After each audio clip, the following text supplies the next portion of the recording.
Manchester Retreat, May 22nd, 2019.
In the course of your spiritual life,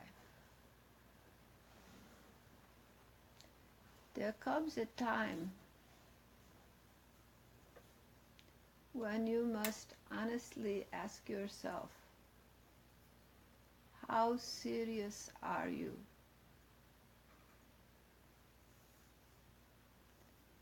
When you must honestly ask yourself,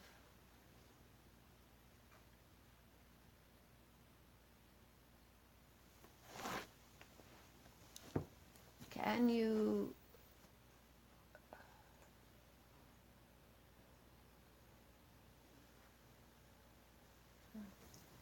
I need to come off of this. I'm sorry. The vibration of this couch is something I can't take. I'm sorry.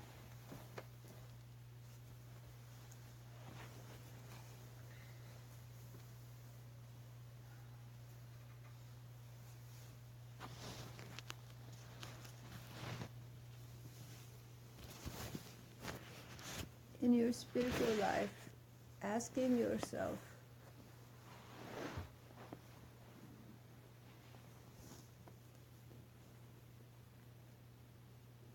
can you dedicate your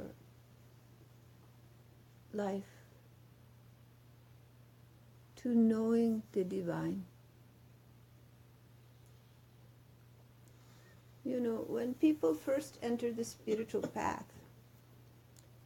there are a variety of reasons, but primarily it involves either wanting to acquire some form of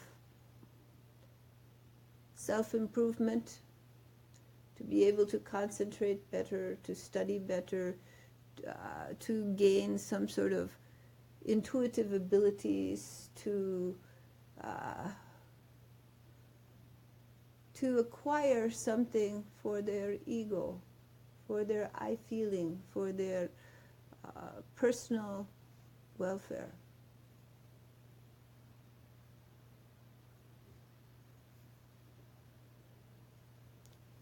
And when people enter the spiritual path, their minds are distracted, often in a variety of directions. So meditation is something you do because it's good for you, for self-improvement or for the acquisition of some skills or ability you want to have.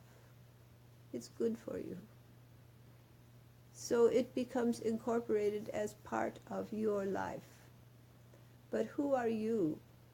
You are that person going about, engaged in a variety of activities and relationships, attempting to acquire and to achieve and to accomplish and to win at life,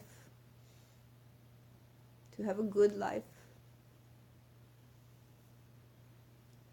And naturally, because you are a human being, there are times when things happen in your life which are sad. You lose loved ones, you lose your good job, your car breaks down, whatever. There are so many different things that go wrong. Your health becomes impaired, and you become distressed, or else you fall into a sorrow or an anxiety. the difficulties of life abound. No one is immune to them.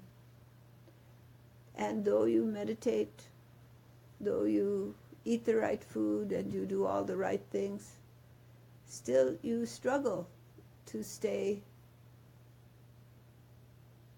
above it all, to stay happy, to stay feeling good in your life. And you hope that your meditation practice will allow you to have a happy life. This is one level of sadhana. But as you continue in the depth of your meditation and you meet the beloved within, and you are graced with the deep experience of communion with that eternal one, then suddenly the emphasis shifts. As we spoke of last night, the emphasis shifts. You are never the same. Once that realization comes, that awakening comes, you are never the same. You are changed. For in your heart there is this divine beloved. And a passion is awakened in you towards that eternal self. A passion for that beloved of your heart. And suddenly there's a shift in your priorities. That passion, that love that you have for the Supreme becomes a priority in your life, as we spoke of.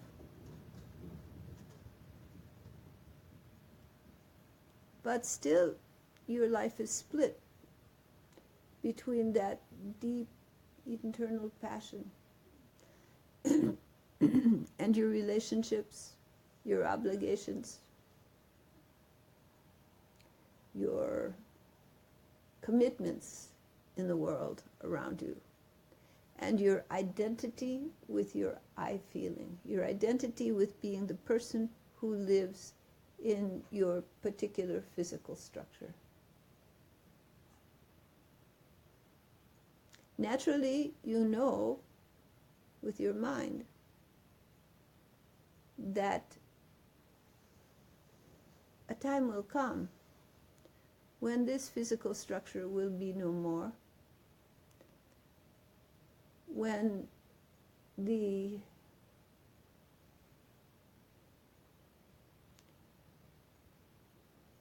attachments, obligations, commitments that you have in your life right now will come to a close. You'll have to close up shop. And all of it will drift away. And you will, at some point, cease to be in this body at this time. Until such a time that the unfinished business of your life draws you back to form in the world. The unfinished relationships, the unfinished work of your life. The passions of your heart pull you back. But for those who have had this awakening, there is inside of you a deeper passion that is not involved in the relationships, the desires of achievements of various forms.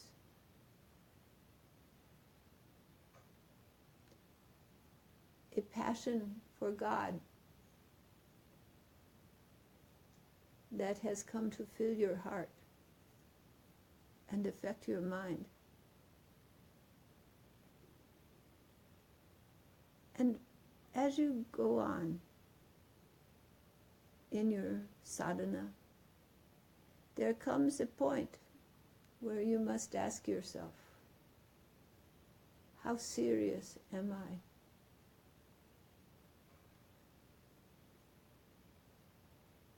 You must ask yourself, are the priorities of your heart the priorities of your life? You must ask yourself, how do you integrate your spiritual love and the depths of your sadhana and your identity as an individual living in a body in the world?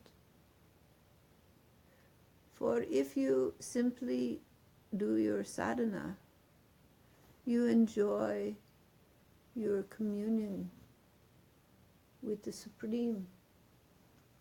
But then you come back to your life and you are the same person.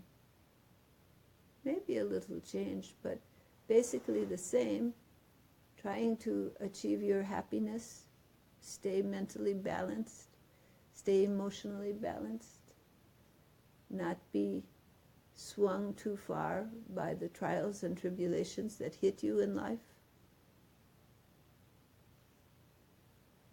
Trying to manage life.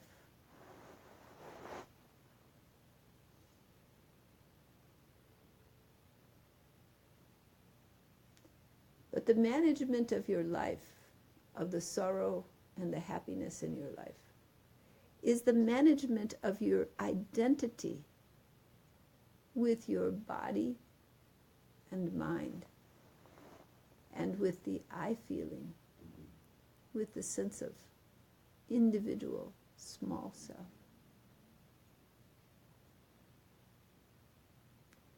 Are you willing to give that up?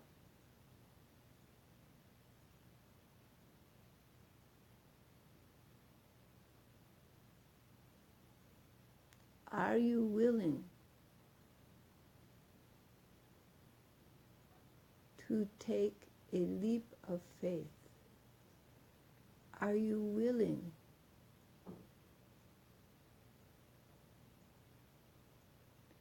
to let go and melt into the divine? Not simply in one particular sadhana, but in your personal identity.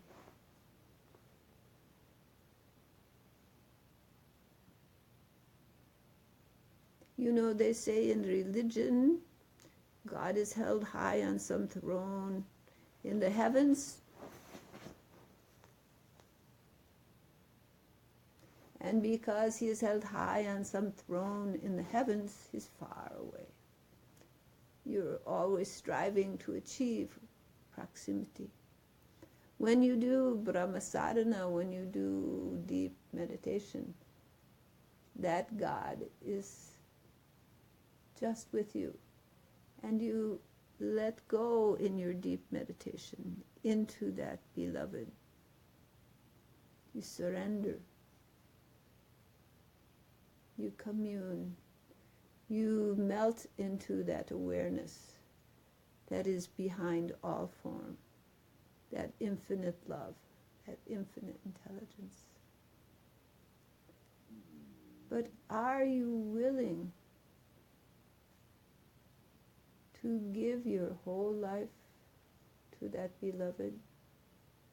Not in doing some sort of projects that are good service, so you're doing them for God, but you are doing them. Are you willing to give your very you, your very me, your very I feeling to that God self?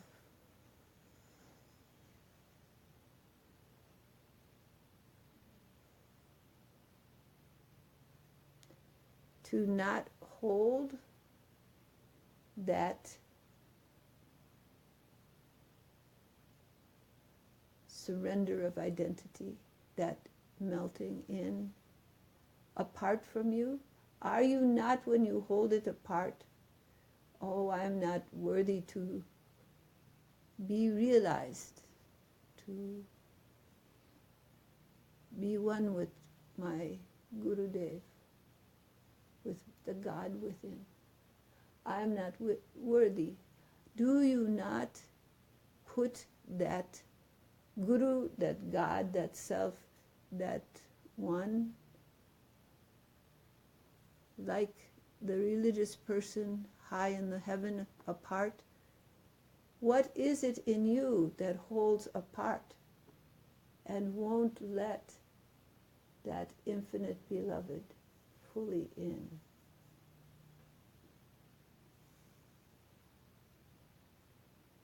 Are you willing to let that go?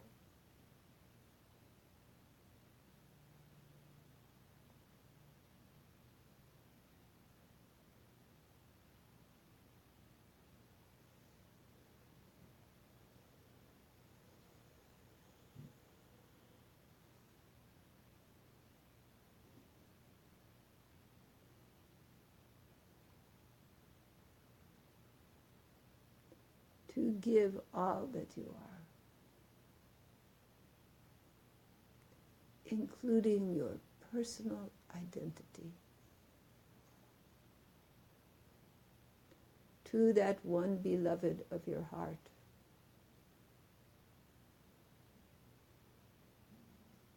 So that there is no distance between you and that one. That you are one, that you truly surrender, that divine beloved of your heart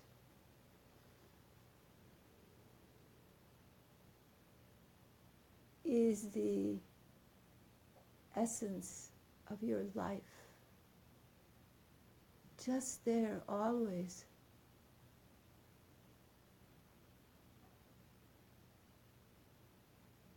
This realization is not just for some high mountain yogi who lives in India. It is for you. And it is only your beliefs and your fear that keep you away.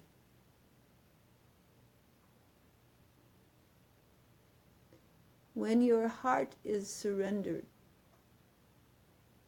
what stops you?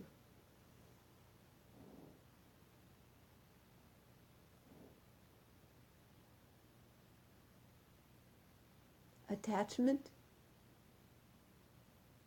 What attachment? Do you think you need to give up the people you love? That you need to give up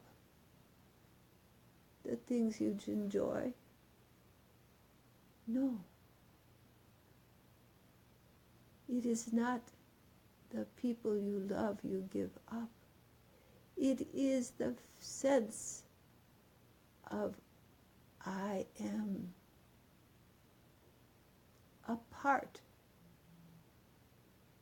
from the one.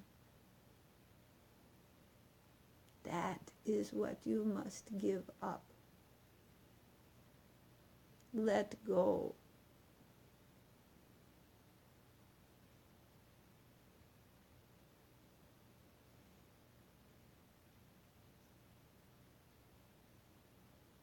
Until there is no separation between you and your most beloved.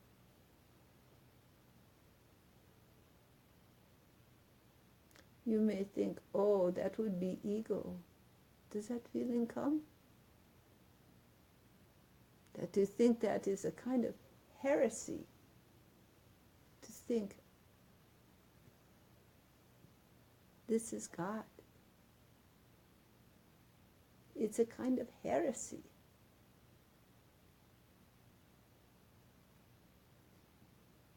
And then you remember all the things in you that are too small and too little and too imperfect. And you want to identify with them.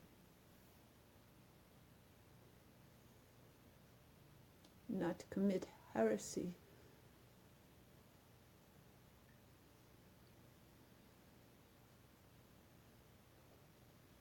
And surrender everything.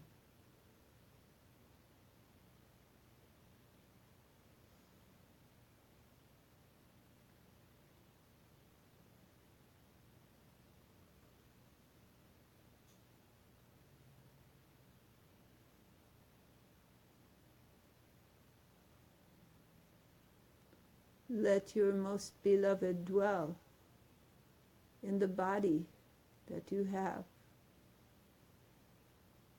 Let your most beloved see through the eyes you have been given in the temple of the body. And what will you see but your most beloved?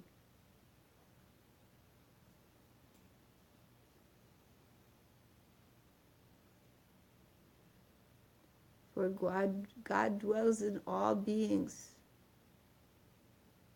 For those who have eyes to see, the bird, the brook, the leaf, the friend, all embody the God Self. Your body is of that. Your mind is of that. Why put the barrier of I apart from thou between you and your most beloved?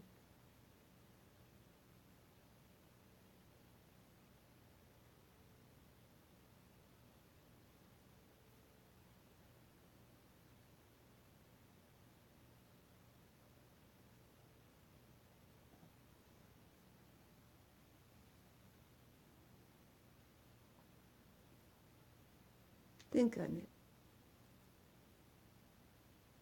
All right. Think on it.